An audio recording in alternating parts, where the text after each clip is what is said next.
Bueno, buenos días, Dios les bendiga. Espero que todos estén bien, sus familiares, que Dios les esté cuidando y guardando. Aquí estamos, gracias al Señor por su misericordia. Amén. Y bueno, Dios nos habla en esta mañana. Necesitamos la comunión entre nosotros, necesitamos la comunión con Dios y necesitamos también la administración de la palabra de Dios a través del Espíritu Santo, ¿no es cierto? Y yo la verdad que estamos en la misma casa con Camila, pero no hemos hablado nada, ¿no es cierto?, en cuanto al tema ni a la meditación que yo quería compartir en esta mañana, pero ya dijo todo, ella en la alabanza, así que Dios sabe, ¿no?, cómo va dirigiendo todo y va confirmando realmente la palabra que Dios pone en el corazón de cada uno, ¿no? Así que yo creo que el Señor en esta mañana quiere hablarnos al corazón y yo quisiera que incline su rostro ahí donde está, cierre sus ojos, dígale a Dios: Dios, háblame en esta mañana. Dame la palabra que necesito, Señor. Dame la palabra que sana, la palabra que restaura, la palabra que levanta y que tiene poder, que viene de tu boca, porque como tú dices, Señor, así será mi palabra, no volverá a mí vacía, sino que hará todo lo que yo quiero. Señor, esperamos en tu palabra en esta mañana. Señor, amamos tu palabra. Señor, nos deleitamos en tu palabra y queremos obedecer tu palabra.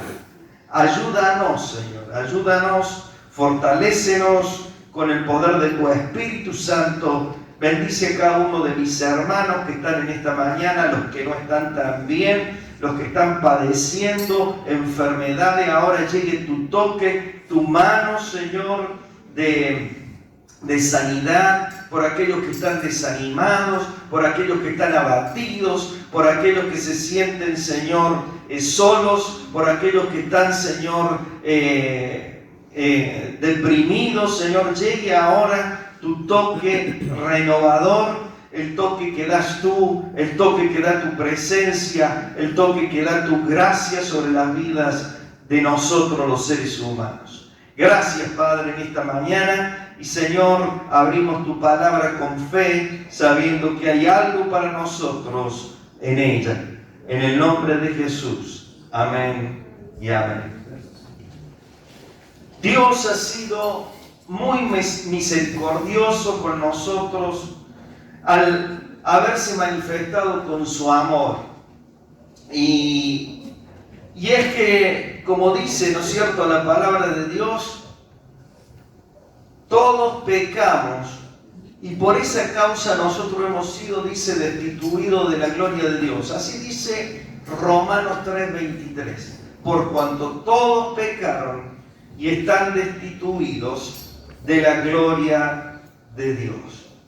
Y si ustedes miran para atrás en sus vidas, en el transcurso de su vida, cada uno miramos para atrás en el transcurso de nuestra vida, nos vamos a dar cuenta que sin Dios nosotros vivíamos extraviados, vivíamos confundidos, vivíamos sin un rumbo, vivíamos destinados a la muerte espiritual, que es separación de Dios. Pero dice la Biblia que Dios, que es rico en misericordia, por su gran amor con el cual nos amó, nos dio vida estando muertos. Y queridos hermanos, esto tiene que a nosotros animarnos a seguir adelante. Que Dios se haya acordado en nuestra miseria humana de venir a rescatarnos, de venir a hablarnos, de venir a llamarnos para que le pertenezcamos a Él. Pero también es cierto que por mucho tiempo nosotros hemos cargado sobre nuestras vidas el peso de la culpa de nuestros errores, de nuestros pecados, de nuestras maldades. Y esto, queridos hermanos, cargar el peso ese en nuestras vidas ha sido un impedimento para que nosotros tengamos una vida de fe victoriosa.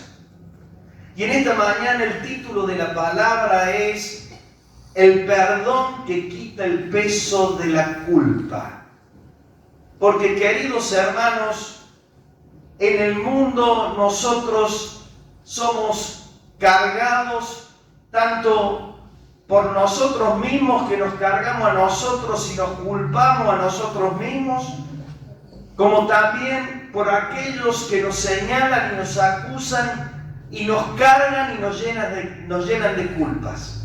Y queridos hermanos, vuelvo a decir, el peso de la culpa es un impedimento para que nosotros podamos desarrollarnos en libertad en el caminar con Dios.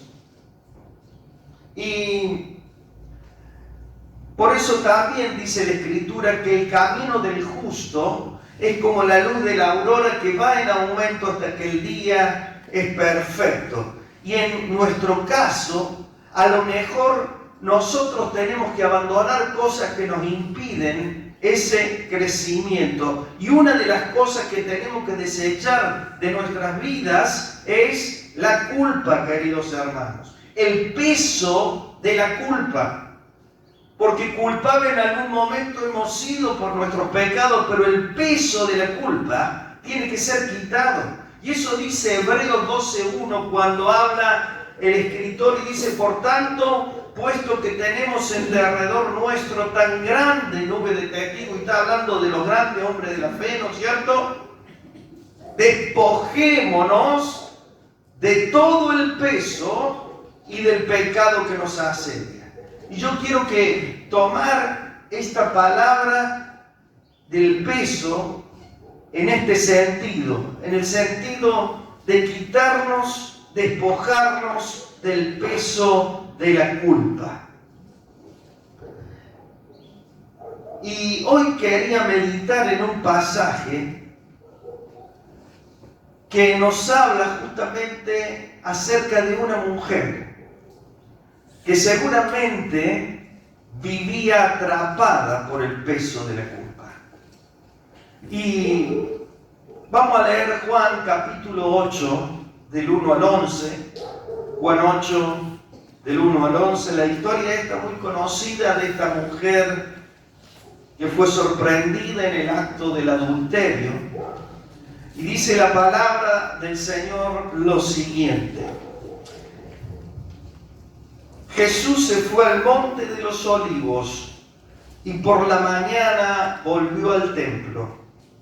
Y todo el pueblo vino a él y sentado él les enseñaba. Entonces los escribas y los fariseos le trajeron una mujer sorprendida en adulterio y poniéndola en medio le dijeron: Maestro, esta mujer ha sido sorprendida en el acto mismo del adulterio, y en la ley nos mandó Moisés apedrear a tales mujeres. Tú pues, ¿qué dices? Mas esto decían tentándole para poder acusarle. Pero Jesús, inclinado hacia el suelo, escribía en tierra con el dedo. Y como insistieran en preguntarle, se enderezó y les dijo: el que de vosotros esté sin pecado, sea el primero en arrojar la piedra contra él. E inclinándose de nuevo hacia el suelo, siguió escribiendo en tierra.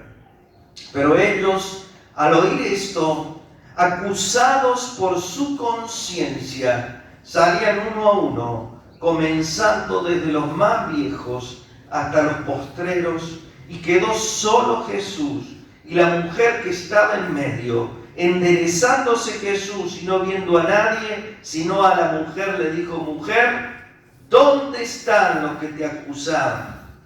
¿Ninguno te condenó? Y ella dijo: ninguno, Señor. Entonces Jesús le dijo, ni yo te condeno, vete y no peques más. Amén. Dios bendiga su palabra.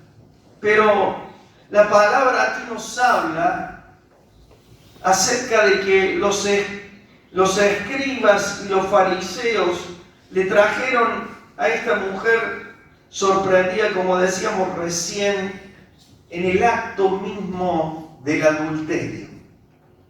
Y la ley de Moisés dice en Levítico 20:10 que cuando dos personas eran sorprendidas en el acto de adulterio, las dos personas debían morir, el hombre y la mujer.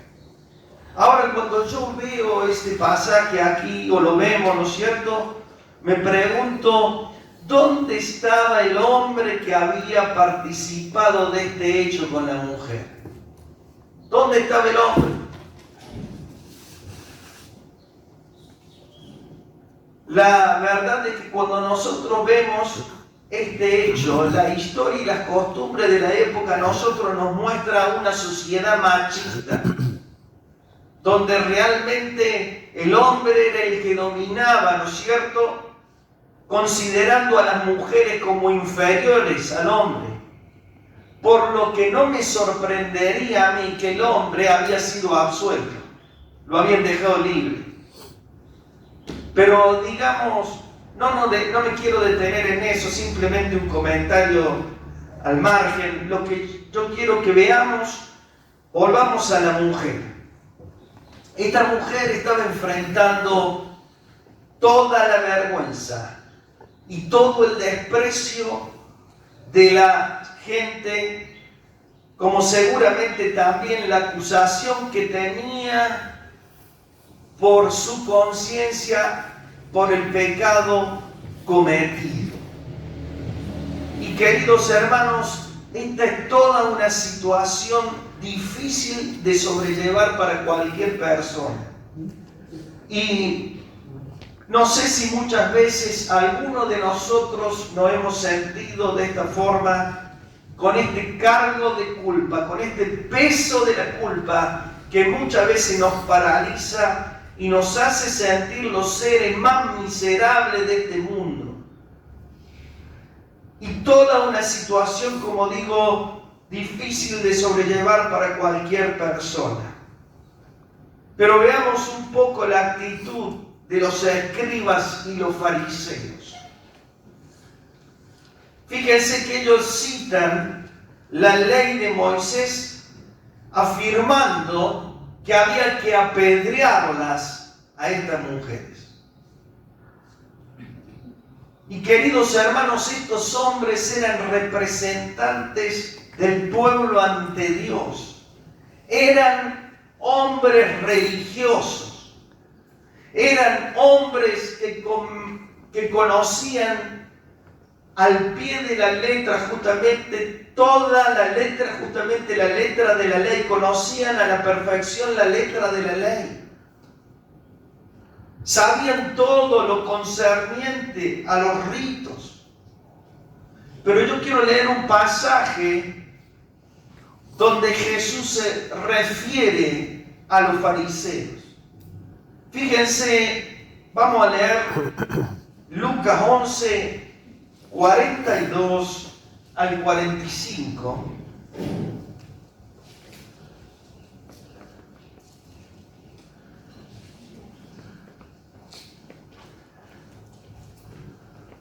Les dice, mas ay de vosotros, fariseos, que diezmáis la menta y la ruda, y toda hortaliza, y pasáis por alto la justicia y el amor de Dios. Esto os era necesario hacer sin dejar aquello. Ay de vosotros que amáis las primeras sillas en la sinagoga y las salutaciones en las plazas. Ay de vosotros, escribas y fariseos hipócritas, que sois como sepulcros que no se ven, y los hombres que andan encima no lo saben. respondiendo, uno de los intérpretes de la ley le dijo: maestro, cuando dices esto también nos afrentas a nosotros. Y él dijo: ay de vosotros también, intérpretes de la ley, porque cargáis a los hombres, escuchen esto, porque cargáis a los hombres con cargas que no pueden llevar, pero vosotros ni aun con un dedo la tocáis. Y queridos hermanos, estos hombres cargaban a los demás con culpas. Cargaban a los demás con culpas. Eso es lo que hacían. No, si no podés votar. Y le hacían la cruz a las personas. Y queridos hermanos, se habían olvidado estos hombres de la misericordia y del amor, de la justicia y del amor de Dios. Y aquí el Señor declara lo que realmente había en los corazones de los fariseos. O sea que ellos cuidaban la apariencia, cuidaban lo externo, pero lo interior de su ser estaba contaminado. Y queridos hermanos, dice 2 Corintios 3:6 lo siguiente: el cual, o sea Dios, nos hizo ministros, o sea servidores, competentes de un nuevo pacto, no de la letra, sino del espíritu, porque la letra mata, mas el espíritu vivifica. Y queridos hermanos, estos hombres, los fariseos, los intérpretes de la ley, utilizaban la letra para matar a las personas, para acusar a las personas. Y queridos hermanos, estos hombres no le daban lugar al amor de Dios en sus vidas, ni a la posibilidad de que las demás personas se pueden arrepentir y que pueden tener otra oportunidad, así como Dios hace con cada ser humano y como Dios hace con nosotros. La frialdad de la ley estaba escrita en los corazones de estos hombres. Y este peso de culpa caía sobre esta mujer. Así como muchas veces el peso de la culpa se nos tira a nosotros. O nosotros mismos nos tiramos el peso de la culpa a nosotros mismos, o otras personas nos tiran el peso de la culpa sobre nosotros. Y esto nos trae a nosotros una enseñanza, queridos hermanos. Y la enseñanza es que el legalismo religioso es especialista en señalar los errores y en señalar los pecados de los demás. Cuando tenemos un corazón duro, cuando tenemos un corazón presto a juzgar y a señalar, no podemos ver nosotros la misericordia y la compasión que Dios tiene por cada ser humano. Pero sigamos viendo, dice la Biblia que los fariseos y los escribas lo querían sorprender a Jesús en alguna palabra para poder acusarle, para poder prenderle. Pero Jesús, fíjese que Él hizo que le insistiera. Él siguió escribiendo en tierra. Entonces, en un momento, Él se levanta y hace esta tremenda declaración. Una declaración que es como dice, ¿no? Como una espada de dos filos que penetra a lo profundo del corazón.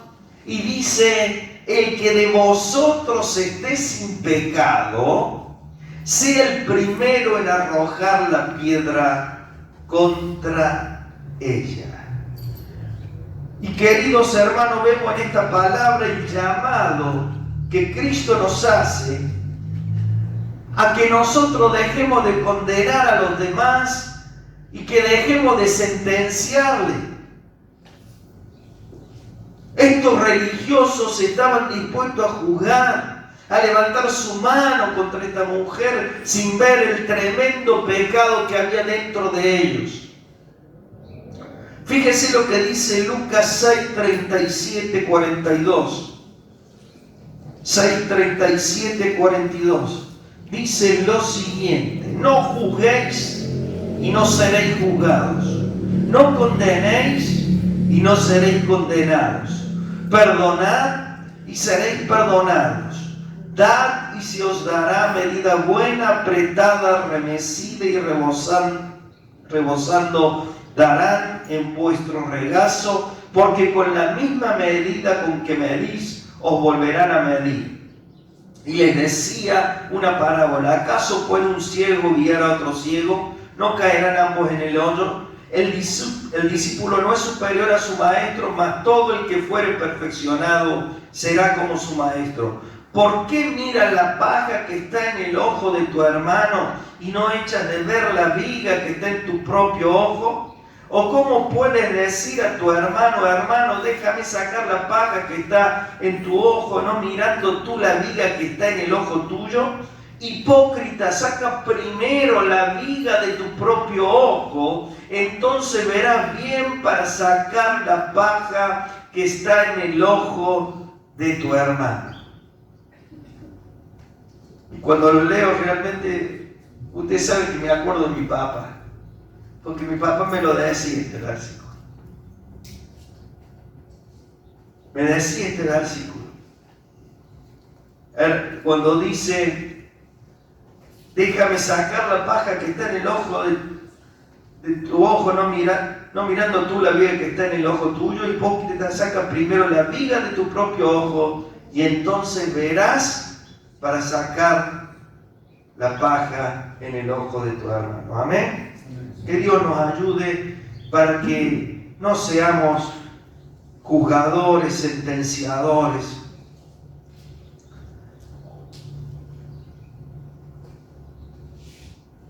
Hay un pasaje también en Lucas 9, 51, 56, en el cual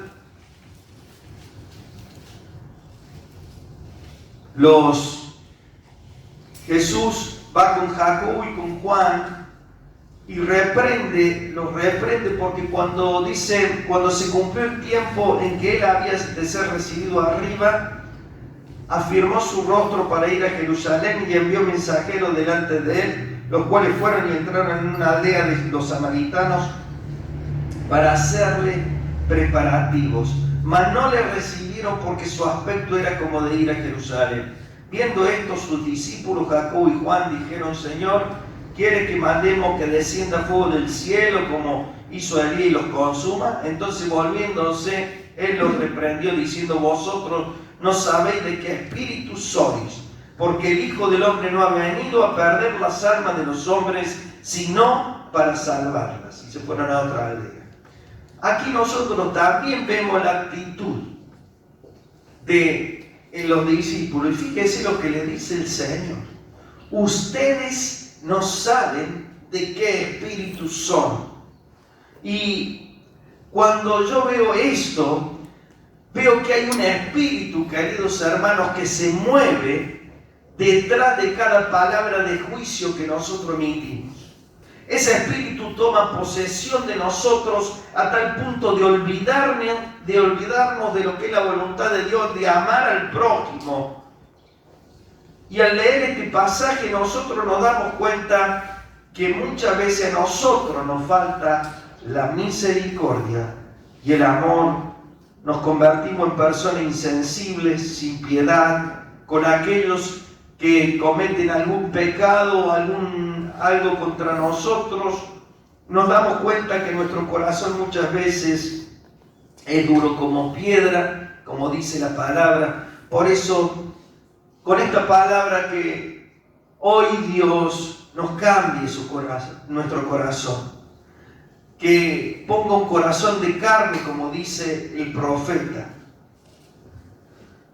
Y dice en 2 Corintios 3:3 que somos cartas abiertas, ¿no es cierto? Cartas escritas con el Espíritu del Dios vivo. Y dice: no en tablas de piedra, sino en tablas de carne del corazón. Y yo pensaba en esto, no está escrita, no somos cartas en tablas de piedra, somos cartas en tablas de carne.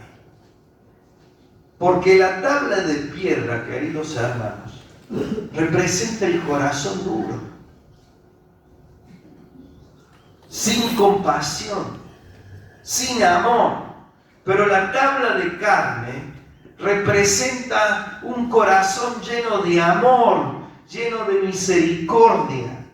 La manifestación de los hijos de Dios que el mundo espera es la manifestación del mismo amor de Dios en tu vida y en mi vida. Amén. Pero el pasaje, volviendo a la historia de esta mujer, dice que al oír esto las personas se iban yendo uno a uno. Aparentemente, yo me imagino el cuadro, se iban dando vueltas, soltando las piedras, ¿no es cierto? Y esto nos enseña a nosotros que la palabra de Dios actúa sobre nuestras conciencias, haciéndonos ver nuestra desnudez delante de Dios, dado que no podemos nosotros ocultarle nada. Y Dios, a través de su Espíritu Santo, nos convence y nos hace ver todo lo malo que hay dentro nuestro, ¿no es cierto? ¿Para qué? Para que lo corrijamos con su ayuda. No para condenarnos, sino para que lo corrijamos. Tenemos que aprender a soltar las piedras de acusación que tenemos en nuestras manos. Amén. O sea, tomar conciencia que no somos mejores que los demás. Y que si tenemos un lugar en la casa de Dios, es por pura misericordia de Él. Dice Jesús, el Hijo del Hombre no vino para ser servido, sino para servir y dar su vida en rescate por muchos. Ese es el espíritu que tiene que haber en nosotros cuando tenemos que tratar y relacionarnos con los demás, con nuestro prójimo. El espíritu de que sean rescatados, de que sean salvados. Cuando nosotros nos encontramos con el Señor, podemos vernos en nuestro interior tal cual somos.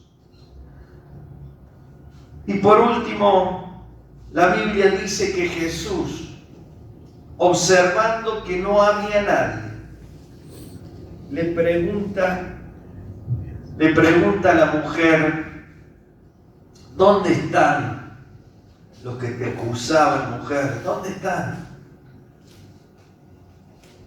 Y él lanza esta declaración, ni yo te condeno, vete y no peques más. En este momento el peso de la culpa de esta mujer, queridos hermanos, es quitado por el Señor. Y hay un momento en nuestras vidas que Dios llega a nosotros y nos quita el peso de esa culpa, así como se la quitó a esta mujer. Y yo quiero decirte en esta mañana que si en tu vida sientes peso de alguna culpa, el Señor te ha traído en esta mañana para que a través de su perdón tú puedas ser libre, ser librado del peso que te asedia. Y el remedio, queridos hermanos, el remedio y el poder se encuentra en el perdón de Dios. Es el perdón de Dios el que a nosotros nos quita el peso de la culpa. ¿Amén?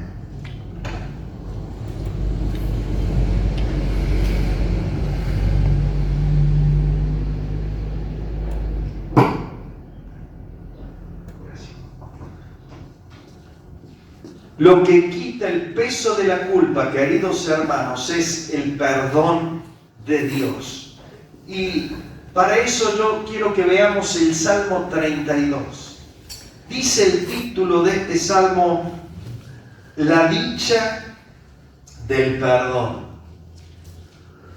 Y quiero leer del versículo 1 al 5 nomás. Dice: bienaventurado aquel cuya transgresión ha sido perdonada y cubierto su pecado. Bienaventurado el hombre a quien Jehová no culpa de iniquidad y en cuyo espíritu no hay engaño. Mientras callé, se envejecieron mis huesos en mi gemir todo el día, porque de día y de noche se agravó sobre mí tu mano, se volvió mi verdor en sequedades de verano. Mi pecado te declaré y no encubrí mi iniquidad. Dije: confesaré mis transgresiones a Jehová, y tú perdonaste la maldad de mi pecado. Amén.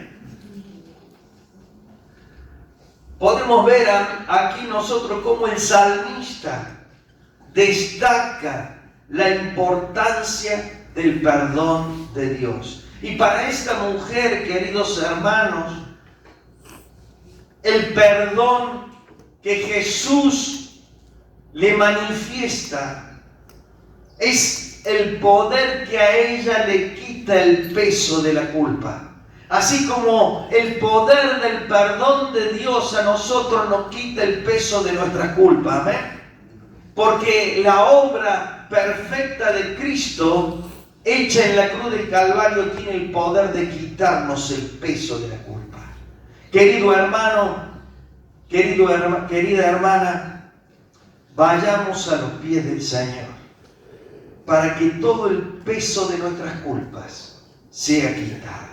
Fíjese cómo se sentía el salmista. Mientras callé, dice, mientras él no hablaba con Dios ni confesaba su pecado, dice que él se sentía envejecer, se sentía, dice, se agravó sobre mí tu mano, sentía que Dios lo estaba condenando, lo estaba, como que la mano de Dios estaba sobre él para destruirlo, ¿no es cierto? Pero dice: cuando yo abrí mi boca, cuando yo te declaré mi maldad, tú perdonaste la maldad de mi pecado. Y queridos hermanos, muchas veces nosotros no nos acercamos a Dios porque tenemos miedo al castigo. Muchas veces nosotros no vamos al Señor a confesarle nuestro pecado. No, que voy a ir, y nos quedamos ahí donde estamos, porque creemos que Dios está presto para, si nosotros nos presentamos delante de Él, para aplastarnos como una mosca. Y queridos hermanos, no es así. Dios nos dice que nos acerquemos a Él confiadamente para hallar el oportuno socorro. Y querido hermano, si el diablo te está diciendo, no te deja que te acerques porque la culpa te invade, en el nombre de Jesús desecha, dice: despojémonos de todo peso, despójate del peso de la culpa y preséntate delante del Señor, que será presto en perdonarte y en levantarte. Ni yo te condeno, nos dice el Señor en esta mañana. ¿Quiénes te condenaban? Aquel, el otro te condenaban. Ni yo te condeno, dice Jesús, pero vete y no peques más. Amén. Creamos con todo el corazón que hemos sido liberados de todo el peso de la culpa en el nombre del Señor. Y queridos hermanos, esto es lo que tenemos que predicarle nosotros a las personas. Porque dice en Lucas 24:47 que le mandó a los discípulos que tenían que predicar el arrepentimiento y el perdón de pecados. Y eso lo tenemos que predicar nosotros. El arrepentimiento y el perdón de pecado, dentro de lo que se encuentra la liberación del peso de la culpa. Dice Isaías 61:5: se ensanchará tu corazón, es decir, nuestro corazón tendrá lugar para recibir el amor de Dios y para recibir a muchos a los cuales vos podrás darle de ese amor. Amén. El perdón de Dios, queridos hermanos, tiene el poder para quitarnos el peso de la culpa. Amén. Y esto es lo que yo quería concluir en esta mañana y quería que nos fuéramos a casa con esta palabra en el corazón. Mis culpas, todo lo culpable, Dios ya lo quitó de mi vida. Amén. Y quiero terminar en esta mañana con una historia. Dice que en cierta oportunidad un hijo decidió abandonar a su madre con sus hermanos para hacer su vida, más o menos una historia parecida a la del hijo pródigo, digamos, ¿no? Y luego de pasado algunos años, este hijo decidió escribirle a su madre una carta en la cual le decía: mamá, sé que te he causado mucho dolor, mucho sufrimiento, y que probablemente cuando leas esta carta a lo mejor decidas tirarla, pero quiero decirte una cosa, te quiero pedir una oportunidad, y si tú quieres, que me permitas regresar. Resulta que el tren pasaba por detrás de la casa de la madre. Entonces escribió: yo el sábado 10 del próximo mes voy a pasar en el tren por detrás de la casa. Si vos querés que yo regrese, yo te pido que cuelgues una sábana blanca en la soga. Entonces sabré que quieres que vuelva. Si no, pasaré de largo y nunca más sabrás de mí. Ese día que iba en el tren este muchacho, con toda la ansiedad pensando qué le respondería la madre, resulta que no aguantó, sacó la cabeza por la ventanilla del tren y pudo ver en la casa sábanas en las sogas, sábanas en la ventana, sábanas en el techo, sábanas en los árboles. Queridos hermanos, así es el amor de Dios. Él nos espera con los brazos abiertos. Somos nosotros los que condenamos, los que machacamos, los que matamos a los demás. Pero Dios nos espera con los brazos abiertos, así como esta madre esperaba a su hijo. Queridos hermanos, creamos que Dios nos ama. Creamos que Dios está con nosotros. Despojémonos del peso de las culpas y cambiemos nuestra actitud, como dice, a través del arrepentimiento. Sigamos al Señor con nuestro corazón. Hoy el Señor, si estás alejado, si has venido alejado del Señor, hoy el Señor pone sus sábanas blancas para decirte: te recibo, hijo. Te recibo junto a mí en mi regazo. Amén.